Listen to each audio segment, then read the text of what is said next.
Hello, everybody, and welcome to the National Healthcare for the Homeless Council's COVID-19 Coffee Chat series. Today on this rainy Friday, or probably mostly rainy Friday, depending on where you are, we are talking about building resilience for frontline providers. What does self-care really look like? This is part of a COVID-19 coffee chat series that the council is doing twice a week on Tuesdays and Fridays. And you can see on your screen under resources, we've linked to registration for 2 upcoming webinars we have and some other resources that we will mention throughout the presentation today. Please interact with us and chat and introduce yourself in the chat box. We hope that it is very interactive today. We have a good group of folks on, and we want to hear from you and hear your questions and comments. To get us started, we will do introductions. I am Regina Reed. I am staff at the National Healthcare for the Homeless Council based in Baltimore, Maryland, and I am on our policy team doing national policy advocacy work in DC and on national policy issues. I'm really excited to be here with some incredible panelists, and I will ask them to introduce themselves very quickly, starting with Matt. Hi, everybody. It's great to see a lot of friends online here, so I hope you are all doing well and send a lot of love out, and thanks for all the work you're doing. My name is Matt Bennett. Probably the best way to introduce myself is I'm a big trauma nerd. After learning about the Adverse Childhood Experience Study in about 2003, I've been researching, writing books about podcasting, trying to help bring resources to folks like yourself. So I'm excited to be on the call today. Really early on in my learning about trauma, I realized that a lot of us as service providers were also struggling with our own trauma, but also learning about vicarious and secondary trauma. So it's been a passion of mine almost since I first started thinking about trauma, is how do we keep ourselves healthy in the work. So I just appreciate being here and your time today. So glad to have you, Matt. Next, I'll go to Linnea. Hello, everyone. I'm very happy to be here today. My name is Linnea Cyberlick-Wheeler. I'm a clinical social worker and the Associate Behavioral Health Director at an FQHC out in California, the West County Health Centers.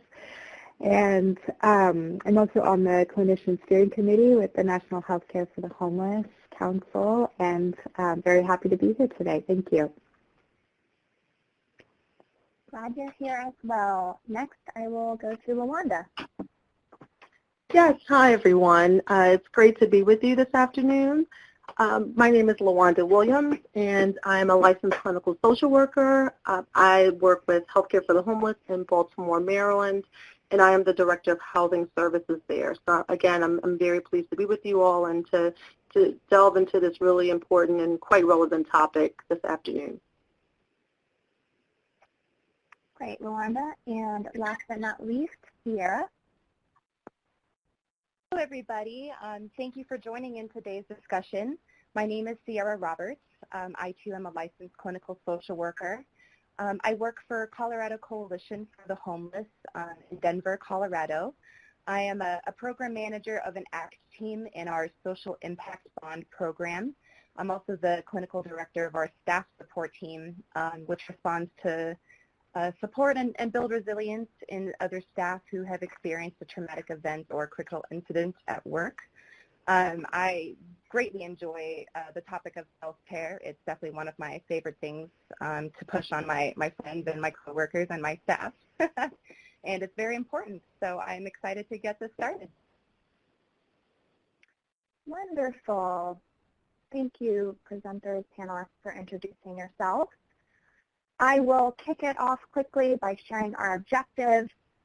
These are hopefully pretty obvious by the title, but we are here to acknowledge the challenges that frontline homeless healthcare providers and other homeless providers face during the COVID-19 crisis, talk about how those challenges bring more challenges to practicing self-care, talk about strategies for reducing stress and building resiliency, and then, of course, and this is an important one, just taking a moment to be present here and breathe. We hope that this coffee chat in itself can serve as self-care. Maybe try to get off your phone, try to be present, or if this is the hour you need to just sit in this webinar and get something done, do that. Whatever you need to do, we want this to be a good space for you, and we are so glad you're here. So most of today is going to be Q&A with our panelists, but we have just a few slides and things we're going to go over before we dive into the more interactive question piece. And with that, I will pass it to Lawanda to lead us in our first poll and ask Brandon to put that poll up on the screen.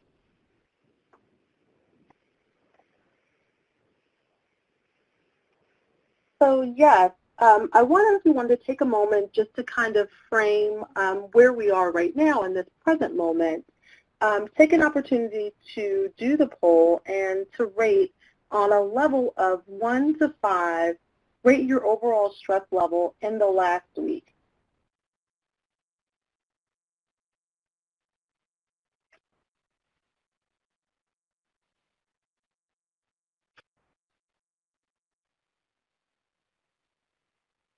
We'll give folks just another few seconds to submit a response here. It looks like no one is choosing every day as a bubble bath of joy, so that's a bummer. But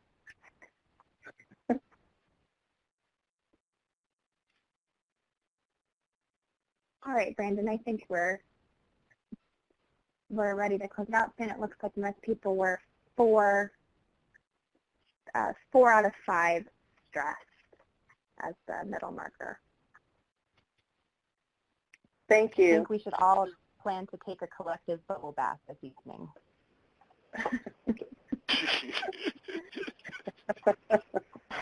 I the think visual that's I just had there, I won't comment on. Yeah, let's keep things PG, panelists, please. I think that's a good segue. Everyone is averaging about a 4 out of 5 stress level. And with that, I will turn it over to Linnea to lead us in a very quick breathing centering exercise. Yeah, thank you. Thank you, Regina. This is Linnea, and so I want to invite everybody to get comfortable wherever you are, if you're sitting or standing or whatever you're doing. Allow your body to settle, and take a deep breath in through your nose, allowing the air to go down deep into your lungs, relaxing your belly, and then allowing the air to come out through your mouth.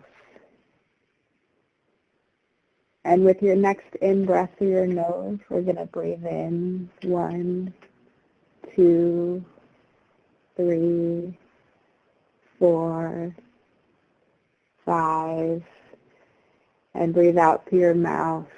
1, 2, 3, 4, 5, 6, 7.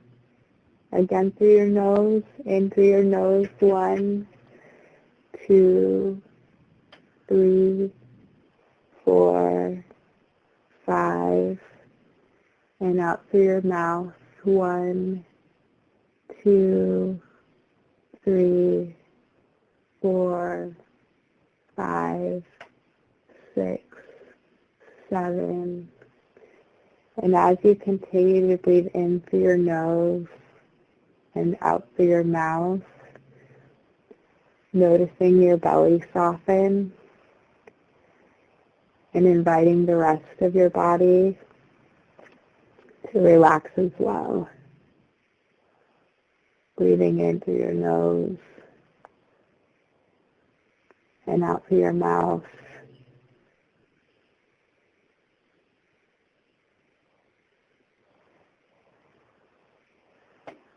And with your next in-breath through your nose, consider the openness that you have for the day to come. And as you breathe out through your mouth, gently come back to this space. And I'll turn it back to you, Regina. Wow, thank you so much.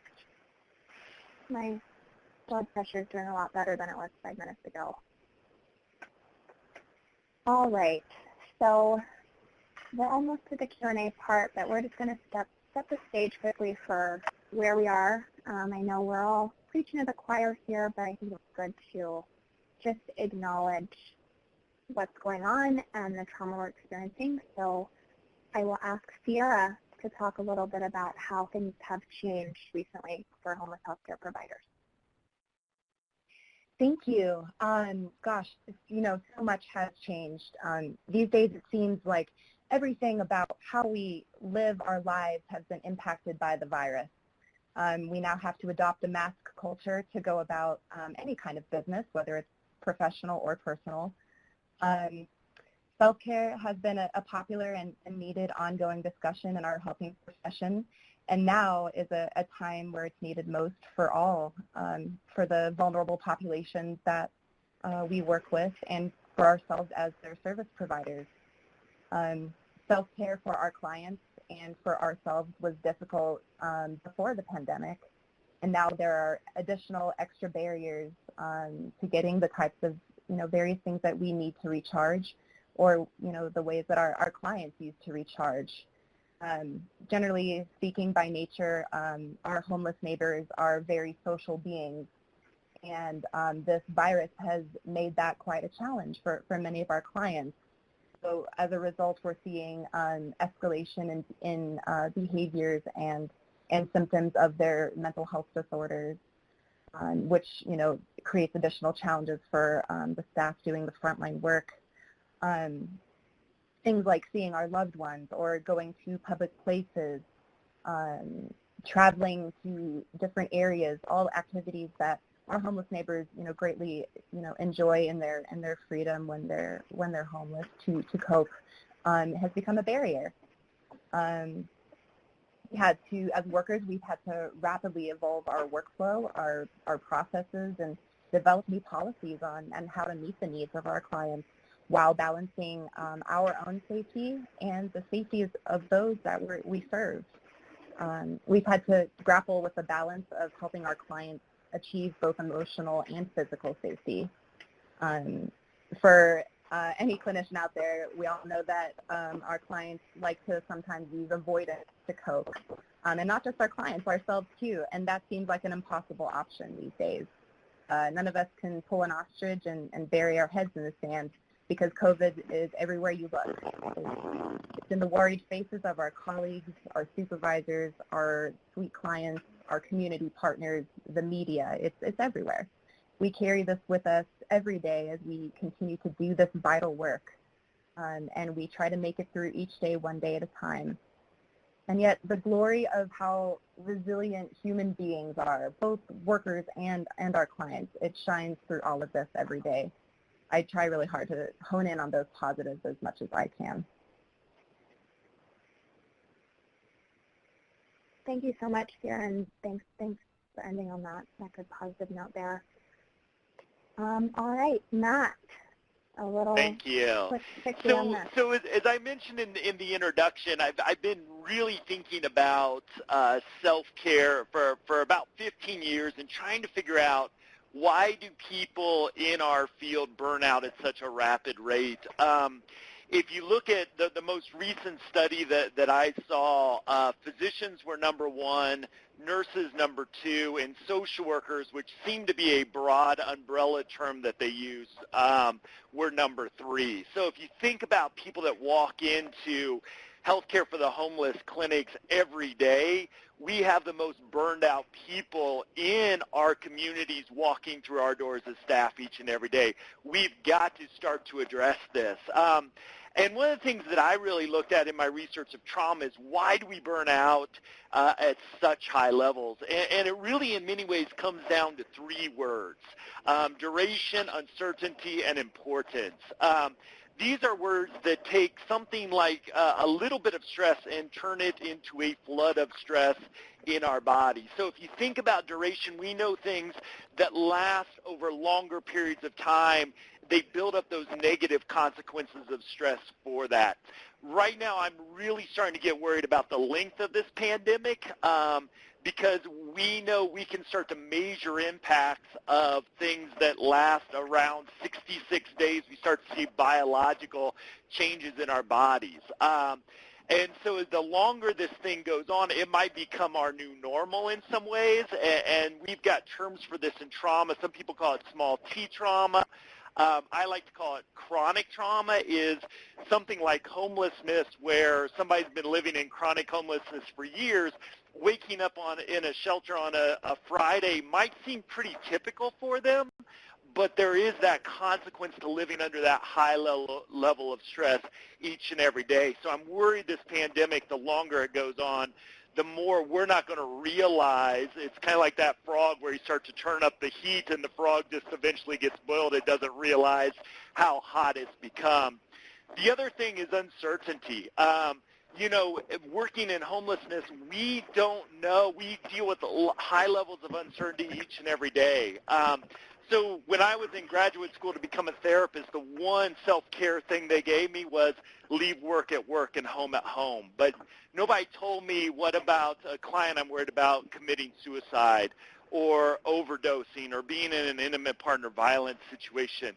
Nobody gave me a skill to say, how do you just leave that at work when I'm not sure I'm going to see that person alive again? Again, now throwing the pandemic on top of it, we have a whole new level of uncertainty of whether or not our people are going to stay healthy that we're trying to serve. And I think as well, are we going to be okay too? I think that's another big difference here, is that we're putting ourselves at risk each and every day, and there's a huge uncertainty we're handling with that as well. The kicker to all this is the importance. Obviously, your own health and well-being hopefully is important to you, but also we care deeply about those we serve. So when you take this uncertainty and you put this importance that we really care about and love the people that we're trying to serve, this is why I think we burn out at such high rates. Again, trauma, and I think this is starting to describe how a lot of folks are feeling. These are events, again, whether they happen just in the matter of a few minutes or over an extended period of time, that overwhelm our nervous system's ability to cope. And I think a lot of us are probably feeling at the edge of that, looking at that poll. The other thing just to throw out there too is most of you have probably heard the words vicarious and secondary trauma. These are really describes the emotional intensity of the work we do, and that we know that exposure to negative emotions or the trauma the folks we're trying to help, you can think about that as also being contagious, that we can be traumatized by the emotional intensity of this work as well. So I think sometimes it's good to step back and just appreciate the dangerous fire sort of emotions we walk into every day. And during a time like the COVID-19 pandemic, we're taking already stressful jobs and we're layering a whole new level of personal and professional stress on top of it. This is why, again, self-care just can't be that bubble bath. We need to really focus on this in a very strategic way to make sure we maintain our health. Thank you, Matt. Very, very good, very comprehensive. I want to give a shout out quickly to some of the work the council is doing on trauma. We do a lot of great work on trauma-informed organizations, and earlier this week on Tuesday we did a coffee chat on how to be a trauma-informed organization in times of COVID-19. Please check that out and all of our resources on that. You can find the recording of that webinar on our COVID-19 resources page. It should be uploaded today, I heard, sometime soon. So please check that out.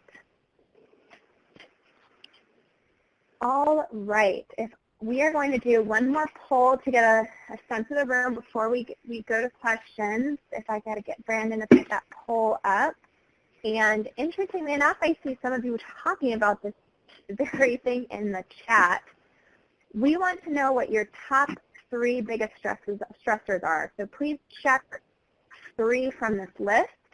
I see Barbara put in the chat, stress from the moral hazard of the entire broken healthcare and housing system.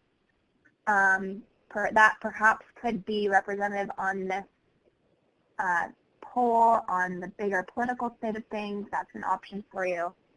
But we also want to know what else is stressing you out, not on here. So check other, put something in the chat.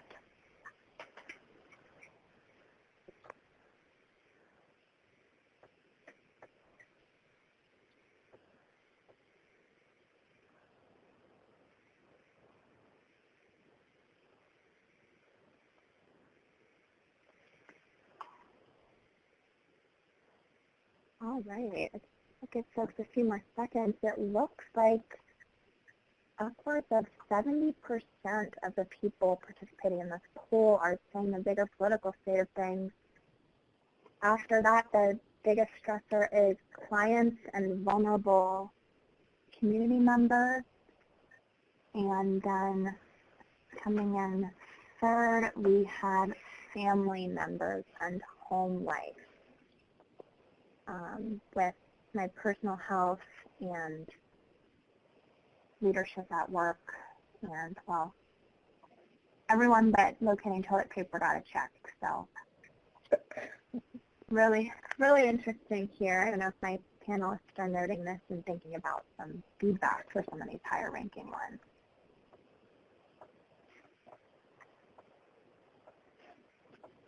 All right.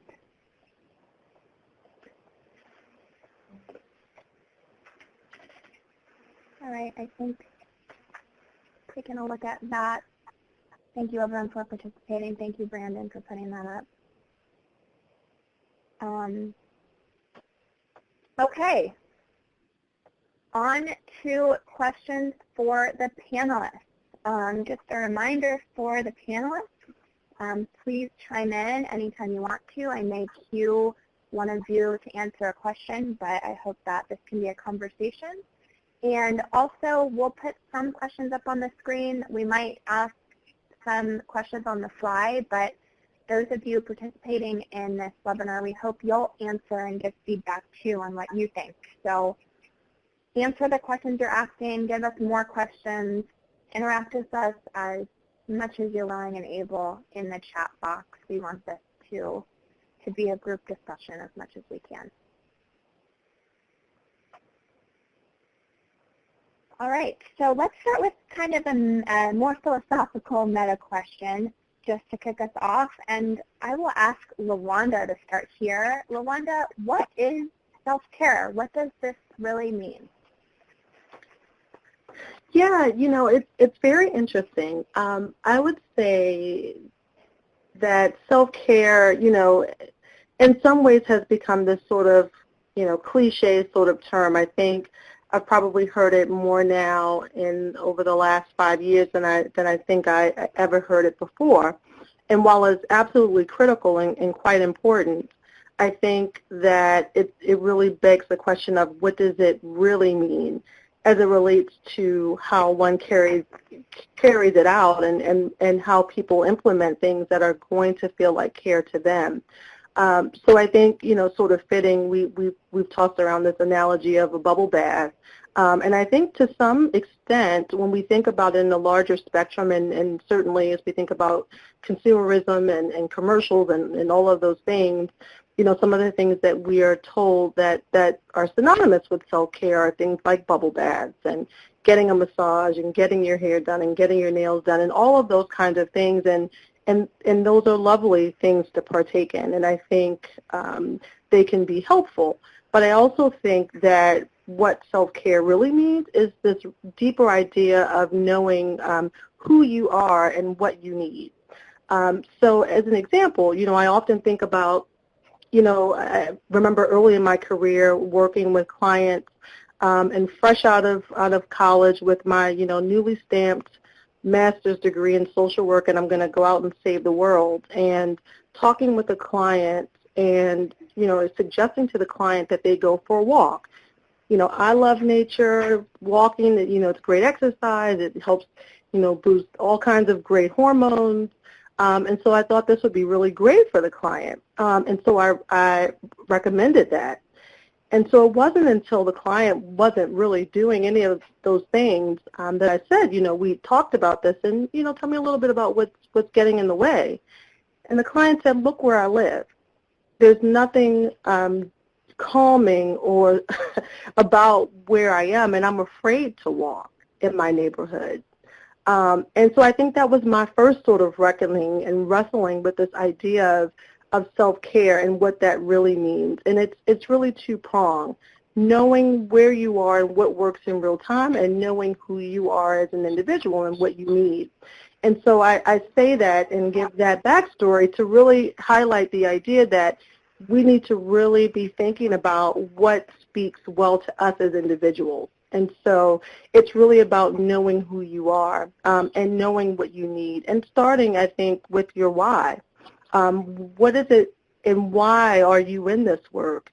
And what is it that you need for yourself? What speaks to you as an individual in terms of the things that you enjoy and that bring you pleasure? And really starting with that. And it could be very simple things. It might not be things like getting a massage because touch might not feel well or feel great to everyone. But it might be sitting and having a really hearty laugh. One of the things that I will say that it brings the most joy to myself is when I'm like having just a gut-wrenching laugh that I laugh so loud I start to snort. That's when you know that I'm really enjoying myself, and I feel that joy down in my soul when I get to that point. And so that's because I know what I need for myself, and I think that's really important. So as folks start to really think about implementing self-care, especially in times like this where a bubble bath or some of the sort of go-to things either won't be enough or won't be available to you, that it's really important to think about those other things. And I think taking time for yourself and relinquishing guilt as it relates to that is really what self-care is all about, doing the things that you know that you need to do for yourself that replenish you in the ways in which you need. And I think to some extent being unapologetic about that, about taking the space that you need. I can't tell you over the years how many providers that I've talked with, don't feel like they can actually take a break in between seeing clients, or, people who don't attend to normal bodily functions and need for water and all kinds of things. And it's really just some of those simple things that I think is really what self-care is all about. And so it's not a prescription, but it really is about finding what speaks to you and what you need for yourself and knowing yourself. That's great, Luanda, really kind of highlighting the self of self-care there. I'm just going to jump to the next question we have. I saw some themes of this coming up in our chat. And I'm going to ask Sierra to start with this one. Sierra, typical coping skills, and we've talked about this already a little bit, are available right now and might not be available. How do we cope? It's such a great question. We've had to adjust so much of our lives. We have to adjust the way we take care of ourselves. This is certainly a time where strong self-care for providers is paramount. A strong self-care plan should, cover multiple domains, such as one's physical, emotional, spiritual, social well-being. It's sort of like writing your own treatment plan. You know yourself, you check in with yourself, and do that frequently. Remember to cover the basics.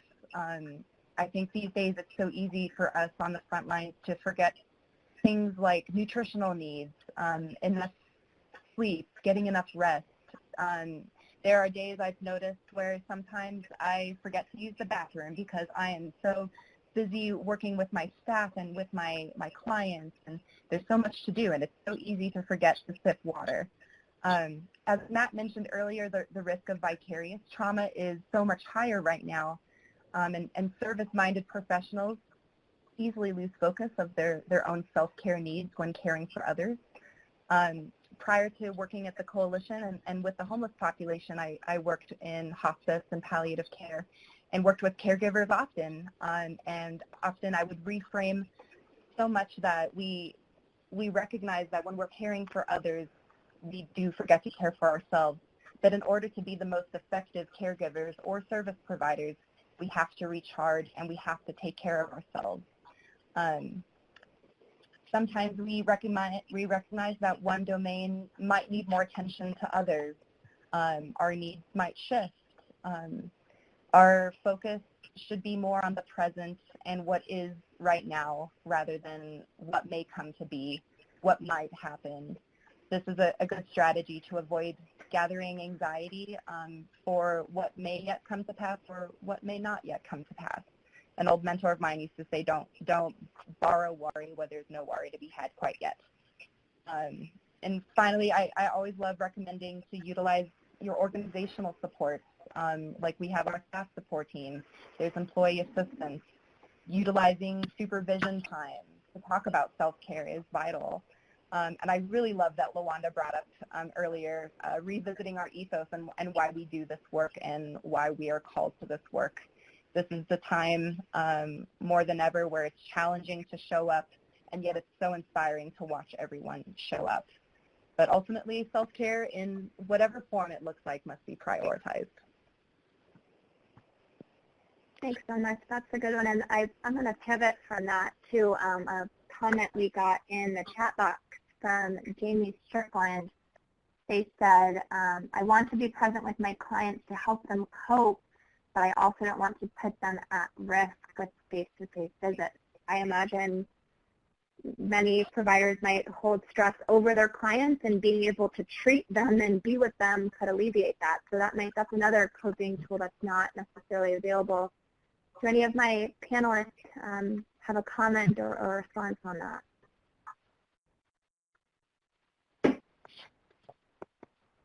This is Sierra. This is Sierra. I'll go ahead real quick. I love this. This is something I talk about with my staff, and I do a lot of self-talk on this every day. This is one of those things that's most difficult to balance, is the physical safety of ourselves and our staff, and balancing the emotional needs of our clients, especially when you have that really rich therapeutic alliance.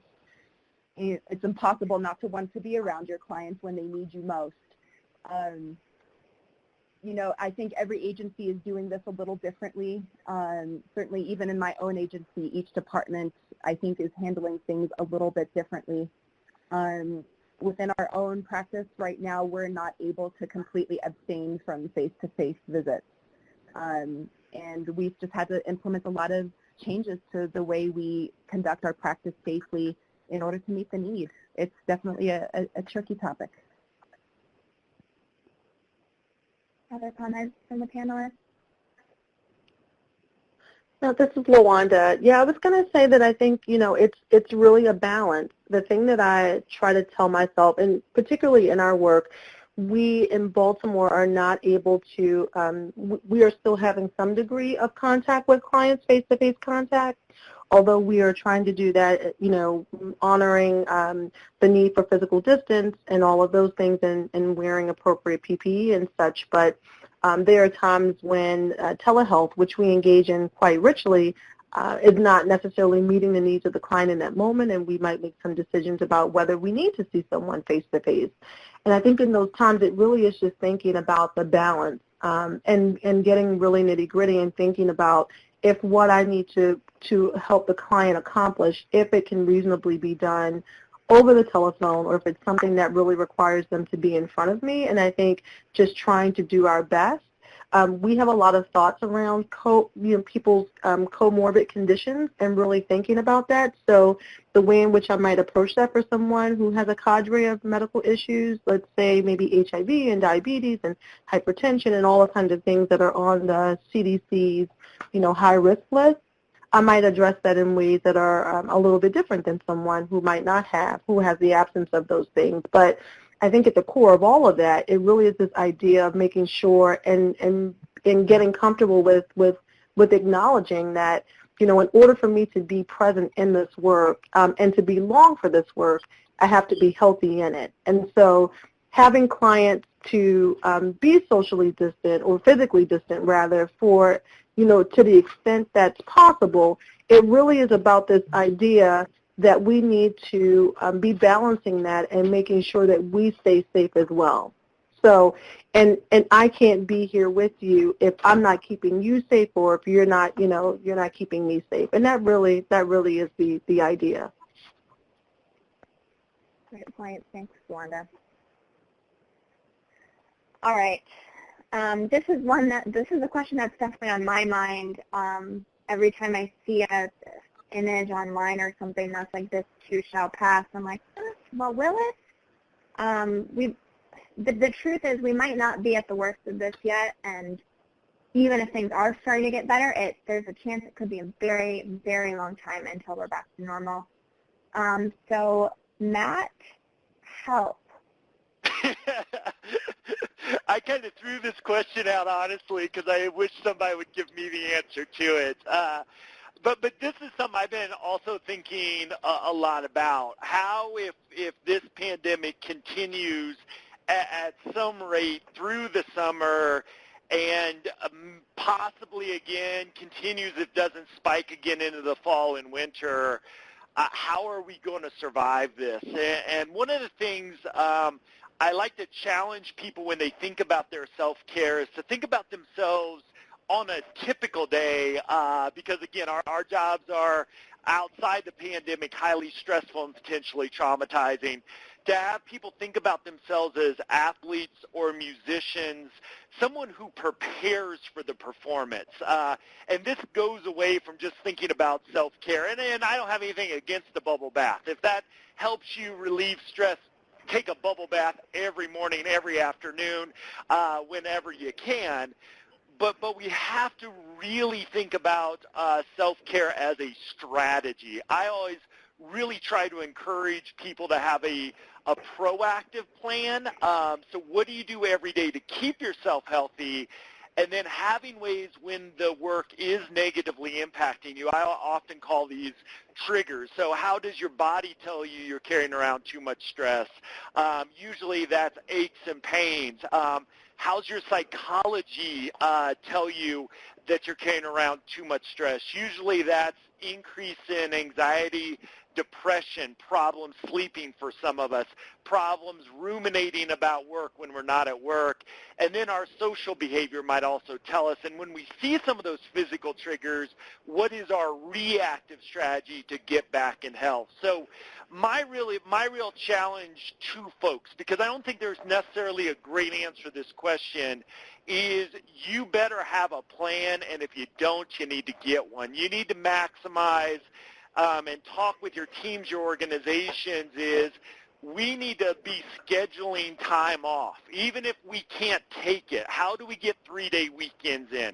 How do we maybe work 4-day weeks if we can pull that off to get more relaxing? I believe we need to really go into emergency planning around our own self-care, because we may be in the current state that we're in for the next year or two, because we got to think about getting a vaccine is going to be hard enough, but when does that get distributed to everybody? And we know the folks we serve are often the last to get vital resources. So again, if you don't have a plan, really get that. And I would really encourage you to work with your teams is how can we get people on vacation? And maybe that's not a week vacation. Maybe it's just 3-day weeks, 3-day weekends once a month, but really go into, in some ways, the real emergency planning around how do we take breaks, how do we keep ourselves healthy. Again, if you don't have a plan that you're doing something each and every day, get that established, because, again, we're going to be in the long haul on this more likely than not. So, again, to have this intense focus right now is only going to pay off many times over in the long run. Thanks, Matt. And once you finalize the end date for this crisis, let us know because we'll be waiting. How about next Friday? Does that sound good to everybody? That sounds fabulous. Perfect. All right. Moving ahead, and I'm going to ask this to Linnea. There's so much going on. How are we appropriately acknowledging all the pain and suffering, all these issues big and small? How do we do that without becoming overwhelmed?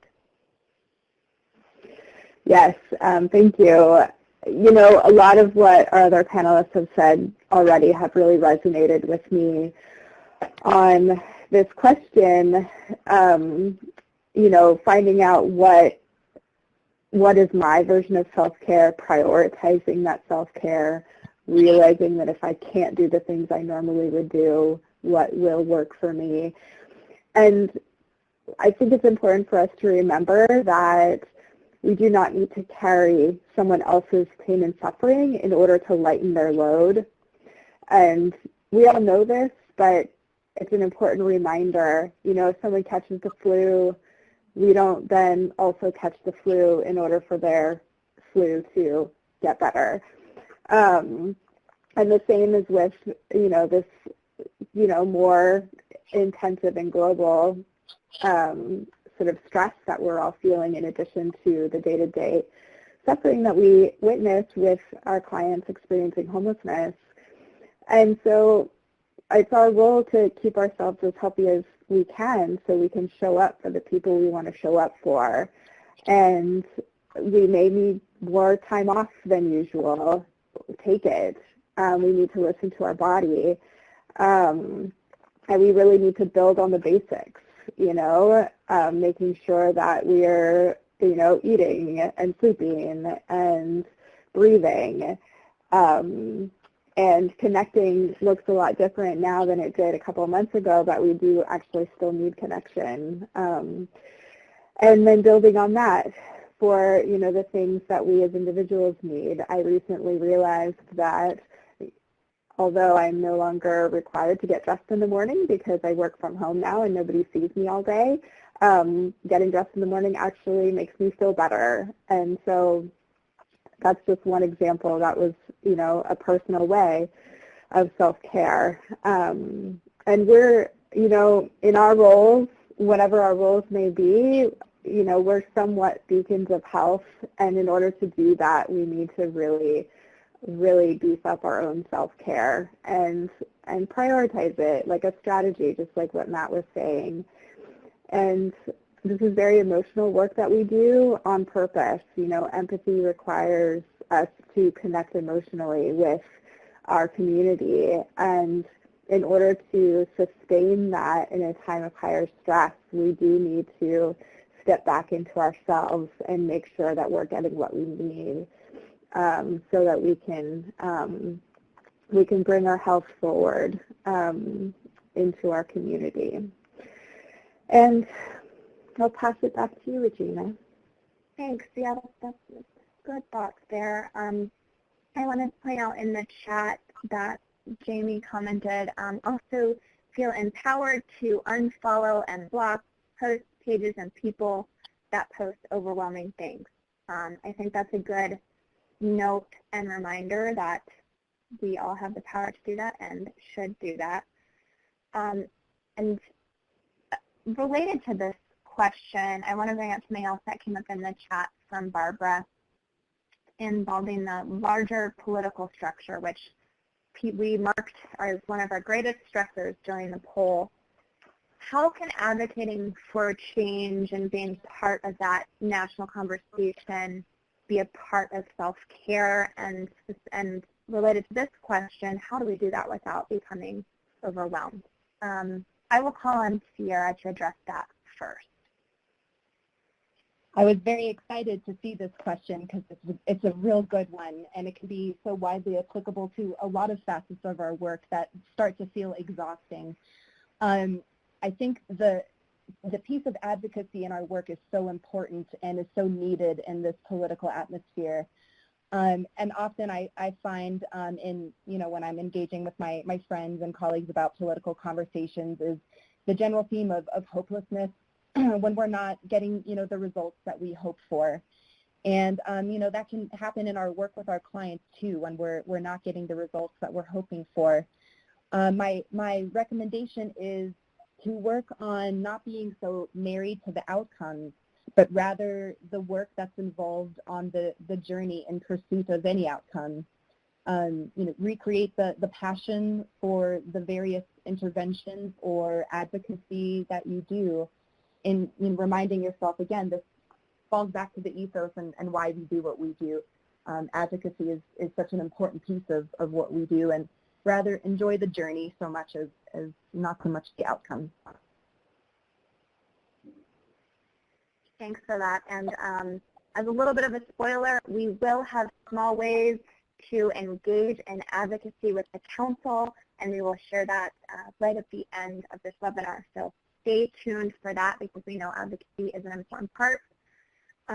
Before we move on to the next question, do any of my panelists have anything to add or anything they want to say before we move on?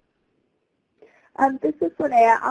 I loved what Sierra said, and I would just add that, politics the two extremes of reaction are, inspiration of action and also powerlessness. And so finding your power in your role to start, in your self-care to start, and then in your role, in your work, and then adding on, how can advocacy and action be added on as an additional step, because participating sometimes is the best way to take care of ourselves.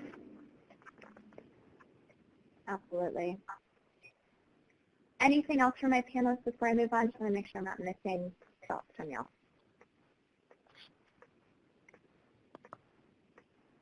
Okay. So this is kind of a broad question.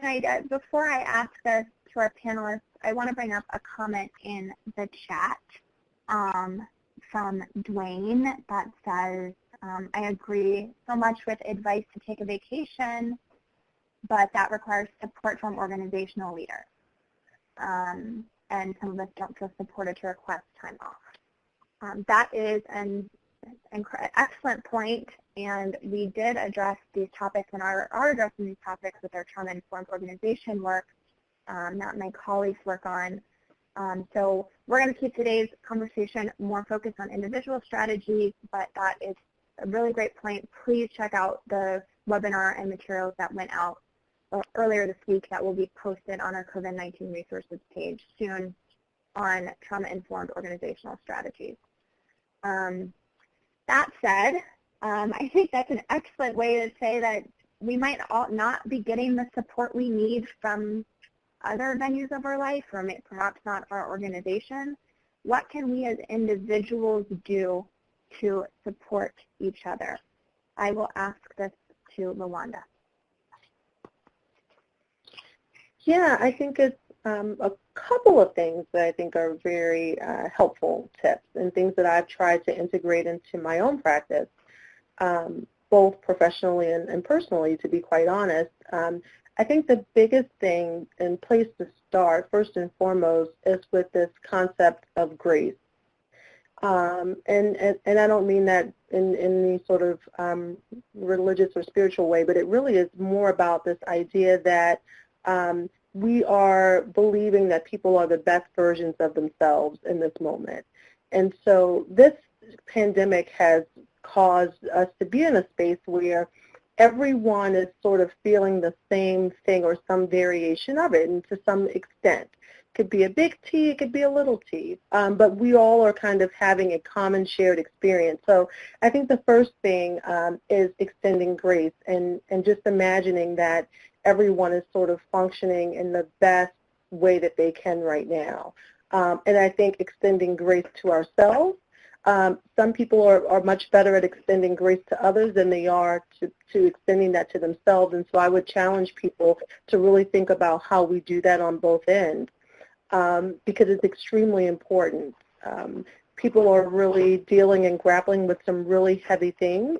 There's never been a time in any of our history, unless we've been around since the Spanish flu epidemic, which I don't think many of us have been, that we've seen this sort of magnitude in terms of a devastating health pandemic that's swept across the world. So I think point two for me is really this idea of normalizing what people are experiencing, and I think that's another great way to support one another. This is a time where not just myself or my immediate family or extended family or friends or professional colleagues or coworkers or people in my neighborhood or my city or state or coast or nation, but it really is the entire world that is dealing with this issue, this health crisis. And so the very same feelings of uncertainty and duration of this and, you know, how significant this is for us is felt by myself and potentially someone across the globe at the exact same time. The concerns that you might feel as a person who has to navigate out in the community and may not be able to find, you know, enough toilet tissue or Clorox wipes, or you have concerns about any, you know, sort of exposures you might have, is the exact same thing that's happening across the globe. And so with that being a common experience that we all are facing, it can't be you.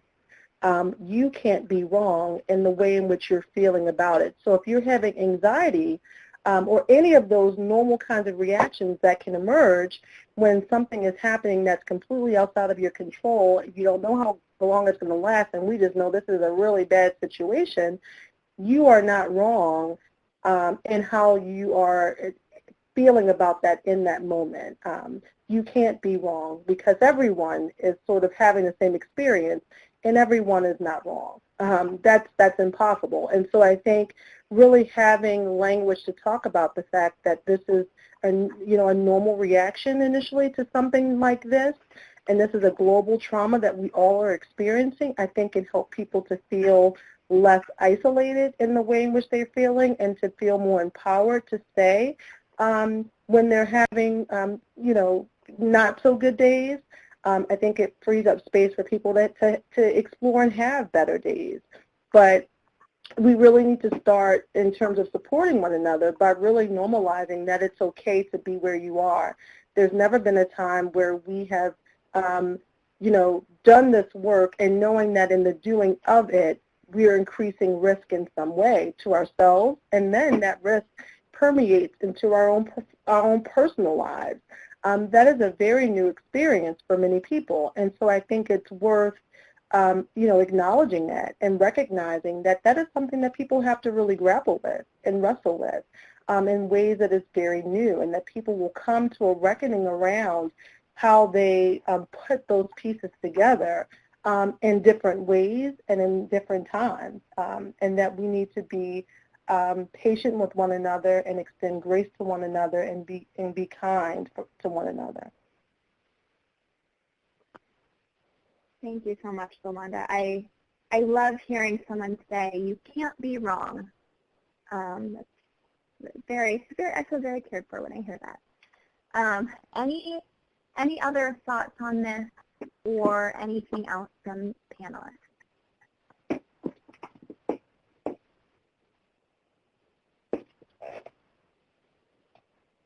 Okay, well, I want to bring up with panelists something we didn't touch on, we don't have much time for, but if one person can give a thought on this. Family and home life came up as one of the biggest stressors. How do we deal with this as providers?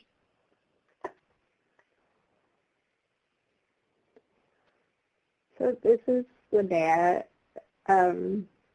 Just in brief, our home life for some of us has become a sort of a new experience that's different, even more different than our work life. If you've got kids, they're at home all the time now. And if you don't, you're at home all the time now. And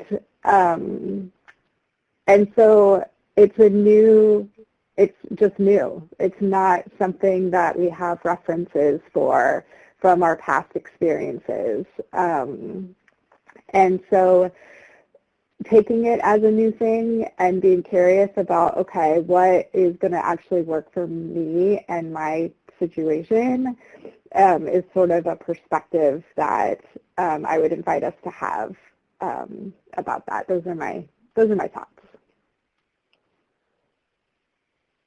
Thanks so much, Linnea. I appreciate that. I'll also appreciate the chat, and I saw a tip. Radio is partnered hearing the news most of the time. Watch and listen less. And then seems like y'all are having fun with some jokes about yelling at the TV. All right. Well, we're getting to the end here, and we do have one final closing question for our panelists. So I'm going to push forward. I mentioned before I'm on the national policy team, and I do advocacy work for the National Healthcare for the Homeless Council. So I have to do a plug. We spoke about advocacy as self-care. There are a few ways right now you can get involved in the advocacy we're doing, find more ways to advocate as providers. Sign up for our once-a-month Action Alert Advocacy newsletter, The Mobilizer. The sign-up sheet is also linked under resources on this webinar platform. We want to hear your stories from the front lines, particularly around issues like Medicare for All, which is something we're working on. If you have experiences that you're having that relate to why we need Medicare for All now in light of COVID-19 challenges you're facing, give me a call. Worst case scenario, we have a nice conversation for 15 minutes.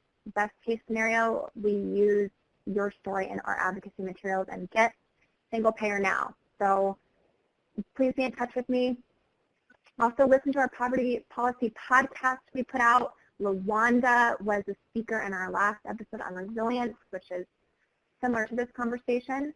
And then the policy team loves haikus. It's our thing, started by my boss, Barbara. Send me a haiku about your experience in homelessness, healthcare, COVID-19, and perhaps see it featured in our next edition of the Mobilizer. So thank you for indulging me. I had to give that plug. Appreciate y'all being here. To close us out, I am going to ask my panelists to give us brief final words. We have about 90 seconds to get through 4 panelists. To close us out, panelists, I don't want to take a bubble bath. I am burned out. I want to run away. What are your final words? I am going to start with Sierra. Great question. It comes down to what you need in real time. Take the time to check in and be honest about your needs. If running away sounds appealing, run away for a bit. Just come back. Love that. Thank you. Linnea, final words. Yes, I'm a words of affirmation person, and I've got 3 words that I've been sort of repeating over and over to myself lately, and that's patience, gratitude, and willingness. Feel free to borrow mine or find your own. Excellent tip. Can you repeat your words that you used one more time? Yeah, patience, gratitude, and willingness. Great. All right, Matt. Mine's simply run. Stress, cortisol, we are really designed as human beings to have a physical reaction to stress. So if your body or mind's telling you to run, if you're a runner, go for a run. If you're a walker, go for a walk. Final words for everybody, pay attention to basics, exercise, diet, sleep. As much as you can pay attention to those will keep you healthy. So if you want to run away, go for a run. Fantastic. And then LaWanda. I would say just deeply breathe. Just take a moment and stop what you're doing. Detach from whatever that stressful moment is and just breathe. Take a deep breath. Just bring that oxygen into your lungs and just envision breathing whatever that stress is out of your body. Yeah, breath is tremendously helpful, and it can help to recenter you. So breathe. Breathe. A great note to end this on, and we are right at time. Thank you, everybody, for being here. Thank you for participating. Please engage with us. Call, text, email me, follow up. These will be posted on our website in the next few business days recording. So glad you all joined us today. Take care, breathe, run, meditate, do all the good things. Take a bubble bath.